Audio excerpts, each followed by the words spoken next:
है सतसाई भगत जी। मैं मेवालाल दास बरबसपुर जिला रायगढ़ छत्तीसगढ़ से हूं और मुझे 2014 में साधना चैनल से गुरुजी का सत्संग सुनकर अपना आत्म कल्याण कराने को सूझा और सतलोक आश्रमों से 1/3/2014 को गुरुजी से नाम दीक्षा व आशीर्वाद लिया। 7-8 महीना भक्ति करने के बाद अपनी कमजोरी व लाचारी के कारण भक्ति छोड़ दिया।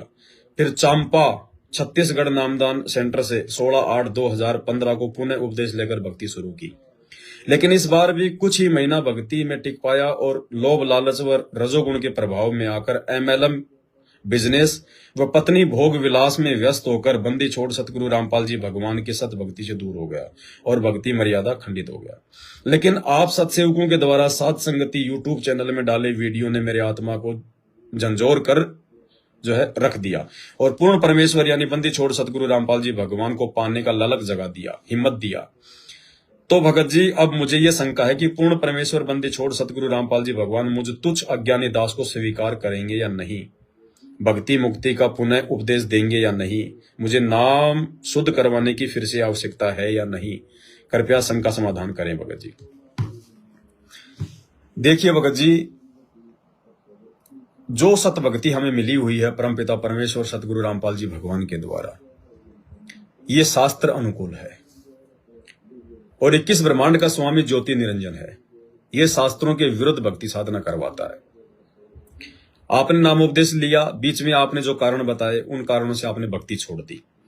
बाद में आपको साध संगति के वीडियो देखने को मिले, आपकी आत्मा फिर से जागृत हो गई, आपको लगा कि मैंने बहुत बड़ी गलती कर दी, भगवान हाथ से निकले जा रहा है, आप फिर से भक्ति करना चाहते हैं। तो भगत जी, आप विचार कीजिए, सतगुरु रामपाल जी भगवान वाली ये सत भक्ति करने की जो प्रेरणा है ये कौन दे सकता है? काल तो देगा नहीं, काल तो भक्ति से तोड़ने का प्रयास करता है। तो काल ने आपको तोड़ा बीच में, फिर से आपके ऊपर परमात्मा ने मेहर बख्शी, आपके ऊपर एक दया बख्शी, मालिक ने आपको एक दूसरा मौका दिया। भगत जी, आपको साध संगति के वीडियो देखने को मिल गए, आप फिर से भक्ति करना चाहते हैं। तो ये भक्ति करने की जो प्रेरणा है ये आपको काल ने नहीं करी है, ये आपको सतगुरु रामपाल जी भगवान ने करी है।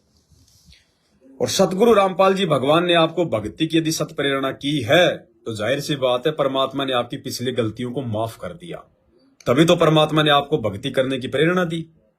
तो आपका नाम खंड नहीं है, अब आपकी कोई मर्यादा खंडित नहीं है, अब आपका कोई नाम खंडित नहीं है, क्योंकि परमात्मा ने आपको माफ कर दिया। पहले आपने जो भी गलतियां की आपको परमात्मा ने क्षमा कर दिया और आपको भक्ति करने की सत प्रेरणा दी परमात्मा ने। तो परमात्मा आपके ऊपर खुश है, प्रसन्न है कि आप साध संगति के माध्यम से दोबारा से ज्ञान को आधार बनाकर, गुरु को भगवान मानकर, घर को आश्रम बनाकर दोबारा से अपनी भक्ति पर लग जाएं, क्योंकि समय थोड़ा है। आपको दूसरा मौका दिया परमात्मा ने। जैसे भगत जी, हमें परमात्मा ने एक सत्संग सुनाया गब्बू डाकू का। एक गब्बू डाकू था, बहुत खूंखार था, सब लोग उससे डरते थे, पुलिस वाले भी डरते थे उससे, बहुत बड़ा उसके ऊपर इनाम था। एक दिन उस गब्बू डाकू ने अपने साथियों के साथ में कहीं चोरी करने के लिए जाना था। गब्बू वहां पे पहले पहुंच गया भेष बदलकर, 2-4 घंटे अभी बाकी थे। वहीं पे पास में कोई साधु वो सत्संग कर रहा था। गब्बू ने सोचा चलो थोड़ा टाइम पास कर लेता हूं, कोई मेरे को पहचान भी नहीं पाएगा, तो मुंह ढक के वहीं बैठ गया। अब सत्संग में बैठने के बाद तो फिर सत्संग की बातें होती हैं, परमात्मा ने सारी बातें बताई, उसकी आत्मा एकदम से जागृत हो गई। कोई पिछले जन्म का हंस था परमात्मा का, गलत काम में काल ने उसको लगा दिया था। सत्संग सुना तो फिर से वो आत्मा उसकी जागृत हो गई। उसको अपने उन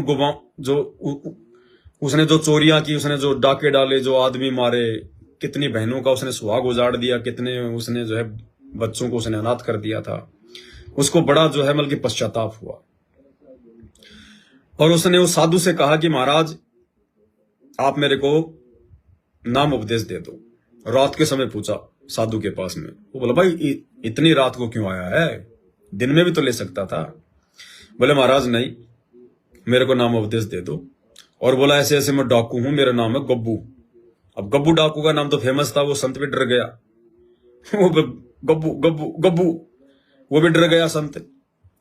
अब संत ने कहा कि बेटा ऐसी बात है, देख तू पुलिस में जाके अपने आप को सरेंडर कर दे और संत ने देखा कि तेरे को भी मरवाएगा, फालतू में फंसाएगा, ये तो इनामी है, इसके ऊपर तो बहुत बड़ा इनाम है।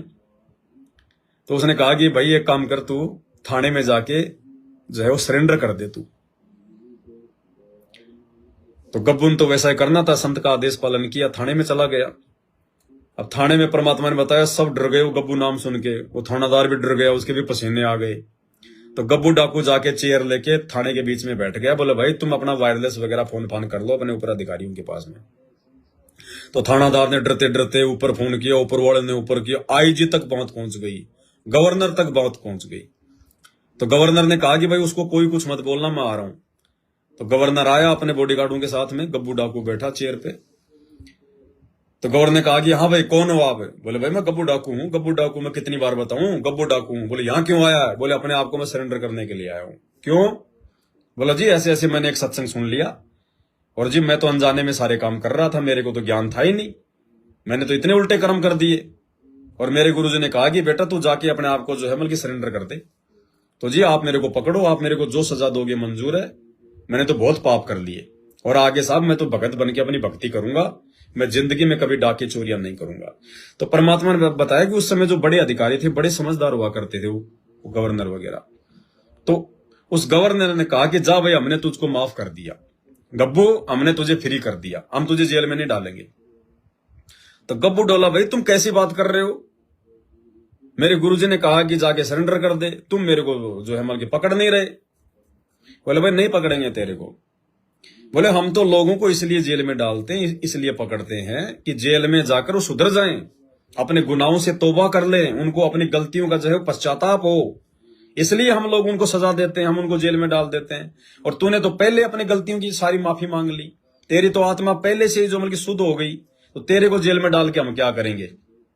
भाई हम तेरे को जेल में नहीं डालेंगे, जा तेरे को माफ कर दिया, तू जो मर्जी कर। तो गब्बू वापस आ गया अपने गुरुजी के पास में, गुरुजी को बताई। तो गुरुजी ने कहा कि ले बेटा मेरे पास तो ये नाम है, जैसा भी था उसको दे दिया, अपनी भक्ति पे लग गया। तो कहने का मतलब भगत जी यहां पे, जब उस गवर्नर ने उस गब्बू डाकू को भी इस बात को लेके माफ कर दिया कि तेरी तो आत्मा बिल्कुल जो है मतलब शुद्ध हो गई, अरे तू तो भक्ति करना चाह रहा है, तू तो साधु बन गया, तेरे को जेल में डालने की क्या जरूरत है, तूने तो अपनी गलतियों की समायोजना कर ली।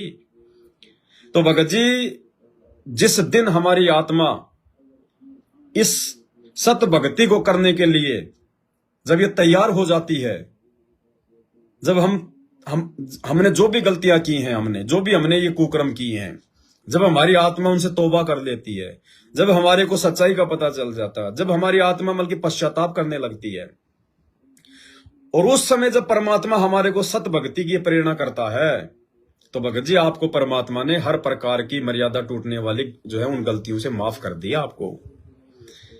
आपको सत भक्ति करने की, सात संगति की वीडियो देखने के बाद में जो प्रेरणा हुई है, फिर से आप जी भक्ति जो है करना चाहते हैं, तो आपको तो परमात्मा ने हर प्रकार के जो है उन कर्मों से माफ कर दिया जो आपने जो गलतियां की थी। क्योंकि सत भक्ति की प्रेरणा केवल सतगुरु रामपाल जी भगवान कर सकता है, और भगवान जिस आत्मा में भक्ति की प्रेरणा कर रहा है, तो मतलब परमात्मा ने आपको मौका दिया है, परमात्मा जी आपके ऊपर खुश है, वो प्रसन्न है, आपको माफ कर दिया मालिक ने, जैसे उसने गवर्नर ने उस गब्बू डाकू को माफ कर दिया। तो अब आपने कहीं पे भी कोई नाम शुद्ध करवाने की जरूरत नहीं है, आत्मा सो परमात्मा, आत्मा शुद्ध है तो परमात्मा साथ में है। भगत जी आपने कहीं नाम शुद्ध करवाने की जरूरत नहीं है, कहीं किसी पाखंड में पांव देने की जरूरत नहीं है। भगत जी आप पे तो परमात्मा जो है प्रसन्न है, आपको परमात्मा ने एक लास्ट मौका दिया है, आप तो वापस उसी प्रकार से अपनी भक्ति पे लग जाओ जैसे आपने प्रथम बार सतगुरु रामपाल जी भगवान से उपदेश लिया था। अपने घर में दरबार लगाया, 3 समय की आरती करते थे, अपने मंत्र करते थे, अपना सत्संग सुनते थे, मर्यादा निभाते थे, अपना काम धंधा करते थे।